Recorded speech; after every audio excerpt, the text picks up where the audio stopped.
Everyone, welcome back to 90 plus classes. मैं हूं आपके साथ पंकज।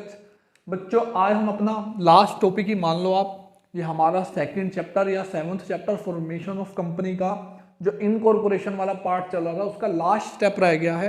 और एक एमओए और एओ के डॉक्यूमेंट के बारे में हमने पढ़ना है डिटेल में, फिर ये चैप्टर आपका फिनिश हो जाएगा पूरा। अब देखो, कैपिटल सब्सक्रिप्शन क्या है। कैपिटल वर्ड आप सबने पढ़ रखा है अकाउंट्स में कि कैपिटल जो पैसा इन्वेस्ट किया जाता है बिजनेस में वो क्या होता है। वो आपने एक एज अ सोल प्रोप्राइटर का पढ़ा था। यहाँ कंपनी कैसे पैसा, अगर कंपनी को पैसा चाहिए तो वो कैसे करेगी। देखो, दो टाइप की कंपनी होती है हमारी, हमने पढ़ा, एक प्राइवेट और एक पब्लिक। अगर प्राइवेट कंपनी है तो उसको ये कैपिटल सब्सक्रिप्शन वाला जो स्टेप्स हैं, जो प्रोसीजर है, ये करने की जरूरत नहीं पड़ती। जैसे ही उसको इनकॉर्पोरेशन ऑफ सर्टिफिकेट मिलता है, जो हमने लास्ट वीडियो में पढ़ा था, उसके बाद ही वो कंपनी अपना बिजनेस स्टार्ट कर देती है, क्योंकि वो आपस में ही जो भी उसके फ्रेंड्स होंगे, रिलेटिव होंगे, उससे उन्होंने पैसा ले लिया होगा पहले ही। लेकिन एक पब्लिक कंपनी को पहले कैपिटल सब्सक्रिप्शन करना पड़ता है। जब तक पब्लिक कंपनी के पास पैसा नहीं आएगा, पेपर्स में तो ऑन पेपर्स तो आपकी कंपनी बन गई, लेकिन आपके पास अपने ऑपरेशन स्टार्ट करने के लिए जो भी आपने काम करना है उसके लिए पैसा ही नहीं है। तो अब आपको पहले पैसा लेना पड़ेगा जनरल पब्लिक से। तो वो पैसा कैसे लेते हैं आज हम वो सीखने वाले हैं। देखो, पहला है सेबी अप्रूवल। सेबी क्या होता है, ये बहुत ज़्यादा इंपॉर्टेंट है। आपकी 12th की बीएसटी में इसका एक पूरा टॉपिक आने वाला है। सेबी बेटा है हमारा security and exchange board of India. India में एक ऐसा इंस्टीट्यूशन है जो गवर्नमेंट का है, जिसका काम ये होता है कि हमारी जो स्टॉक मार्केट है इंडिया की, उसको रेगुलेट करना, उसके लिए रूल बनाना, वहाँ पे कोई फ्रॉड ना हो, वो प्रोटेक्ट करना हो। Security and exchange board of India एक नंबर में एमसीक्यू में ये आपका आ सकता है। तो सबसे पहले जब भी कोई भी पब्लिक कंपनी जनरल पब्लिक को शेयर बेचेगी तो शेयर बेचने के लिए वो एक प्रोस्पेक्टस इशू करेगी। प्रोस्पेक्टस भी हमने पढ़ा था कि एक तरह की एडवर्टीजमेंट होगी कि आइए आप हमारी कंपनी के शेयर खरीदें। वो प्रोस्पेक्टस इशू करने से पहले सेबी से अप्रूवल लेना पड़ेगा कि हाँ, हम जनरल पब्लिक से पैसा ले रहे हैं। तो पहला स्टेप हो गया ये। अब मान लेते हैं आपको अप्रूवल मिल गया, सेबी ने कहा ठीक है आप ले लो, पैसे ले लो। फिर फाइलिंग प्रोस्पेक्टस, दूसरा काम वही। अब प्रोस्पेक्टस फाइल करना पड़ेगा। प्रोस्पेक्टस में सारी डिटेल होगी, कितना रुपए का शेयर है, क्या कंपनी है, क्या काम करेगी, कौन इसका डायरेक्टर है, कौन मैनेजिंग डायरेक्टर है, सब कुछ लिखा होता है प्रोस्पेक्टस के अंदर ही। और ये प्रोस्पेक्टस आरओसी को भी भेजना पड़ता है। जो आरओसी हमने लास्ट क्लास में पढ़ा था, रजिस्ट्रार ऑफ कंपनीज, उसको भी देना पड़ता है। ये नहीं कि सिर्फ जनरल पब्लिक को देगा, क्योंकि हो सकता है प्रोस्पेक्टस में आपने कुछ गलत चीज लिख दी हो, ऐसी इंफॉर्मेशन लिख दी हो जो झूठ है कि शाहरुख खान हमारी कंपनी का मालिक है, तो वो गलत है। पहले आपको आरओसी को भी वो देना पड़ेगा। अब आपने आरओसी को भी दे दिया, वहां से भी अप्रूवल आ गया, लोगों को भी दे दिया। इसके बाद आपने अपॉइंटमेंट करनी पड़ेगी। 3 लोगों की अपॉइंटमेंट करनी पड़ती है बेसिकली, बैंकर्स, ब्रोकर्स और अंडर राइटर्स। बैंकर्स हो जो बैंक हो गए, जो आपके पैसे वगैरह इकट्ठा करेंगे। अब आपके शेयर होंगे तो इतना करोड़ों में लाखों में पैसा आएगा, वो कहाँ आएगा, बैंक के पास आएगा। ये आपके शेयर बिकवाते भी हैं बहुत बार, और ब्रोकर का तो काम ही यही होता है आपके शेयर को बिकवाना। ठीक है। अब अंडर राइटर कौन होते हैं। ब्रोकर और अंडर राइटर में थोड़ा सा डिफरेंस है और बच्चे इसमें कंफ्यूज होते हैं। ब्रोकर तो ये होते हैं कि ये आपके शेयर बिकवाएंगे और बदले में इनको अपना एक फिक्स कमीशन मिल जाएगा। बट अंडर राइटर वो होते हैं जो गारंटी लेते हैं कंपनी से कि अगर आपके शेयर नहीं बिके तो हम आपके शेयर बिकवाएंगे। मान लो एक अंडर राइटर ने कहा कि आप मेरे को 5 लाख शेयर दे दो, अगर ये शेयर नहीं बिकते तो मैं गारंटी लेता हूँ 30 दिन के अंदर या जितने भी डेज हैं उसके अंदर बाद मैं इन शेयर को खरीद लूंगा। तो एक कंपनी की सेफ साइड हो जाती है कि अगर नहीं भी बिके हमारे शेयर तो अंडर राइटर तो खरीदेगा ही खरीदेगा। और ये बहुत इंपॉर्टेंट होता है पर्सन कंपनी के लिए। अभी देखते हैं क्यों। अब आता है मिनिमम सब्सक्रिप्शन। सब्सक्रिप्शन यही होता है कि कितने लोगों ने अपने शेयर खरीदे हैं। और मिनिमम का क्या मतलब है, सपोज करो कंपनी ने टोटल 10 लाख शेयर पब्लिक के लिए निकाले हैं। पब्लिक को कहा गया हम 10 लाख शेयर बेच रहे हैं, आप 10 लाख शेयर हमसे खरीद लो।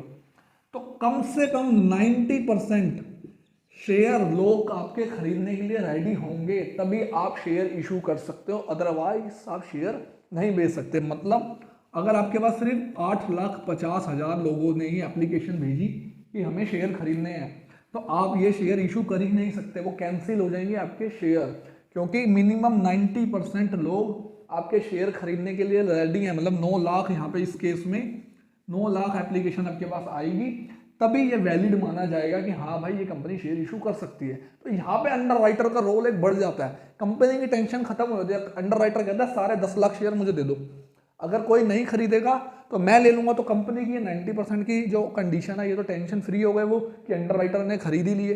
ठीक है, तो ये होता है मिनिमम सब्सक्रिप्शन। एमसीक्यू में आ सकता है कितने परसेंटेज है। अब मिनिमम सब्सक्रिप्शन भी मिल गया।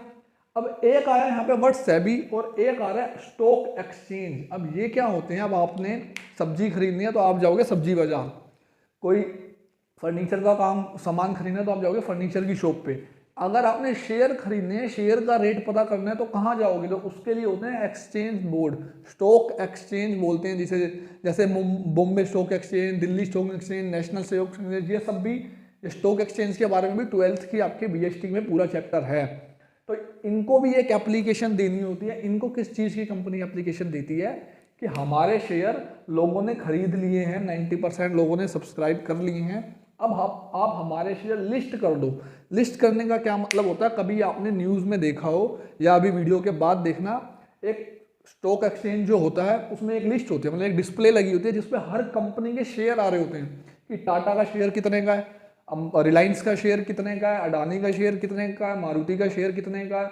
तो उसको कहते हैं स्टॉक एक्सचेंज, जहाँ से रेट पता चलता है। जब मार्केट खुलती है सुबह सुबह डेली, ये भी एक तरह की मार्केट है जैसे हम गुड्स खरीदते हैं, तो स्टॉक एक्सचेंज भी डेली सुबह 9 बजे खुला, वहाँ पे हर कंपनी के रेट आ जाएंगे कि इस कंपनी का आज ये प्राइस है, इस कंपनी का ये प्राइस है। फिर शाम को बंद होगा, फिर अगले दिन फिर खुलेगा। तो अगर मेरी कंपनी का प्राइस किसी को पता करना है तो वो कहाँ जाएगा, तो स्टॉक एक्सचेंज में मेरे को अपने शेयर लिस्ट कराने पड़ेंगे ऑफिशियली, और यहाँ से ही लोग फिर उसे आगे खरीद पाएंगे। इसके बाद अब मेरे लिस्ट भी हो गए शेयर। इसके बाद होता है अलॉटमेंट ऑफ शेयर। ये जो वर्ड है ना अलॉटमेंट, ये 12th में अकाउंट्स में तुम्हारी जान निकाल देगा। ये वर्ड इतना ज़्यादा आएगा कि परेशान हो जाओगे। अब अलॉटमेंट क्या होता है, आपने मेरे को पैसे दिए कि हम आपके शेयर के खरीदने के लिए रेडी हैं। अभी सिर्फ आपने पैसे दिए, आपको शेयर मिला नहीं है। जब मैं आपको शेयर दे दूंगा उसको बोलते हैं अलॉटमेंट ऑफ शेयर्स, कि कितने लोगों को आपने कितना पैसा दिया। ऐसी कंडीशन भी हो सकती है कि आपने तो 10 लाख लोगों को कहा था कि हमारा शेयर खरीद लो, लेकिन जो शेयर की एप्लीकेशन आ गई 15 लाख आ गई। हो सकता है आपकी कंपनी का जो डायरेक्टर है, ओनर है, वो पहले से ही फेमस है मार्केट में, तो उसके नाम पे लोगों ने 15 लाख लोगों ने कह दिया हमें शेयर खरीदने, लेकिन आप मैक्सिमम 10 लाख बेच सकते हो, तो आपको कुछ शेयर वापस करने पड़ेंगे। अब कुछ शेयर वापस करते हैं, जो वो ये अलॉटमेंट ऑफ शेयर जब होता है उसी टाइम पे कईयों को आप वापस कर दोगे, कईयों को आप क्या करोगे, बोलोगे तुमने 10 शेयर की एप्लीकेशन दी थी, हम तेरे को 10 की जगह 5 ही दे सकते हैं, या 10 की जगह 7 दे सकते हैं, हमने सबको देने हैं शेयर। तो उसको बोलते हैं अलॉटमेंट ऑफ शेयर। और एक रिटर्न भी भेजनी होती है आरओसी को कि आपने किस किस को कितने शेयर अलॉट करे हैं। अगर किसने 10 की एप्लीकेशन दी थी तो उसको पूरे 10 शेयर दिए हैं, 7 दिए हैं, या एक भी शेयर नहीं दिया, तो रिटर्न ऑफ अलॉटमेंट एक वर्ड होगा आपकी बुक में, वो भी इसी के अंदर आता है। तो ये होता है हमारा पूरा प्रोसीजर कि एक पब्लिक कंपनी कैसे कैपिटल सब्सक्रिप्शन करती है। ये हो गया बच्चों हमारा टॉपिक फिनिश। आज छोटा सा टॉपिक है बट इंपॉर्टेंट है।